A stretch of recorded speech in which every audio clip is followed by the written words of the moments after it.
महाभारत युद्ध समाप्त होने पर धृतराष्ट्र गहरे शोक में डूब गया था। तभी उनसे मिलने भगवान श्री कृष्ण आते हैं। धृतराष्ट्र ने उनसे प्रणाम करते हुए पूछा, मैं अंधा पैदा हुआ, मेरे 100 पुत्र मारे गए। भगवान, मैंने ऐसा कौन सा पाप किया है जिसका यह दंड मिल रहा है? आपने अर्जुन से कहा था कि जो हो रहा है वह कर्मों का दंड है। मेरे अंधे होने और 100 पुत्रों के मारे जाने के पीछे क्या कारण है? कृपया ये मुझे बताएं। अपने पुत्रों को खोने की पीड़ा से उबरने में यह काम आएगा। श्री कृष्ण ने कहा, महाराज धृतराष्ट्र, आपने उचित ही सुना था।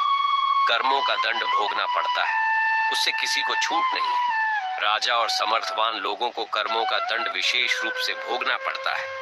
ईश्वर उन्हें समर्थवान बनाते हैं तो उनसे ज्यादा जिम्मेदार होने की आशा रखते हैं। कुछ पाने के लिए कुछ तो देना ही पड़ेगा ना महाराज।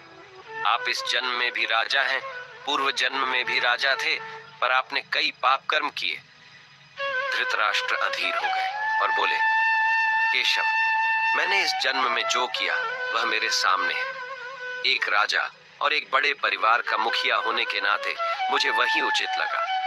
पूर्व जन्म का रहस्य जानने को उत्सुक हूँ। कृपया वह रहस्य खोलें कि ऐसा कौन सा पाप था कि मैं अंधा भी हुआ, 100 पुत्र भी गंवाए। भगवान श्री कृष्ण ने धृतराष्ट्र को पूर्व जन्म की याद दिलानी शुरू की। उन्हें पूर्व जन्म में लेकर गए।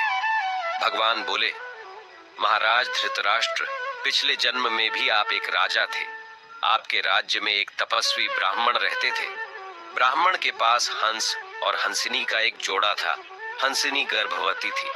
ब्राह्मण को उनसे अपनी संतान के जैसा लगाव था। ब्राह्मण को तीर्थ यात्रा पर जाना था, लेकिन हंसों की चिंता में वह जा नहीं पा रहे थे। उसने अपनी चिंता एक साधु को बताई। साधु ने कहा, तीर्थ में हंस बाधक हैं। हंसों का अगला जन्म खराब क्यों करते हो? राजा प्रजा पालक होता है। तुम और तुम्हारे हंस दोनों उसकी प्रजा हैं। इन्हें राजा के संरक्षण में रखकर तीर्थ को जाओ।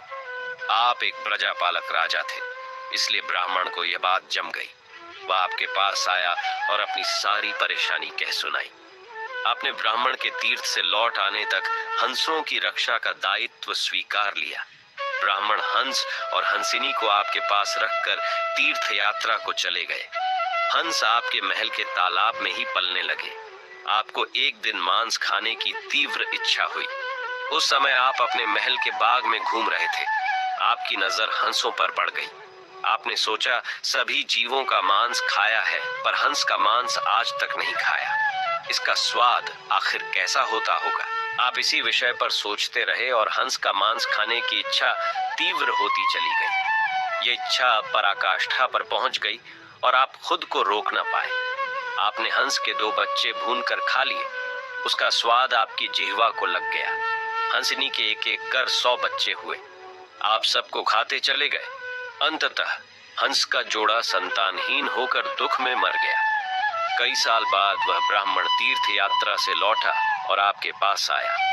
उसने आपसे अपने हंसों के बारे में पूछा। हंस तो आपके लोभ की बलि चढ़ चुके थे। प्रजापालक राजा ये कैसे कहता कि उसने अपने प्रजा की संपत्ति को चुपके से लूट लिया? इसलिए आपने ब्राह्मण से कह दिया कि हंस बीमार होकर मर गए। ब्राह्मण दंपति आप पर पूरा भरोसा करता था। उसने आपकी बात मान ली और विलाप करते घर चले गए।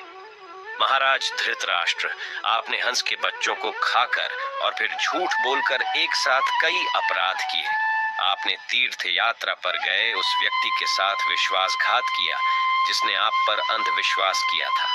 आपने प्रजा की धरोहर में डाका डालकर राजधर्म भी नहीं निभाया।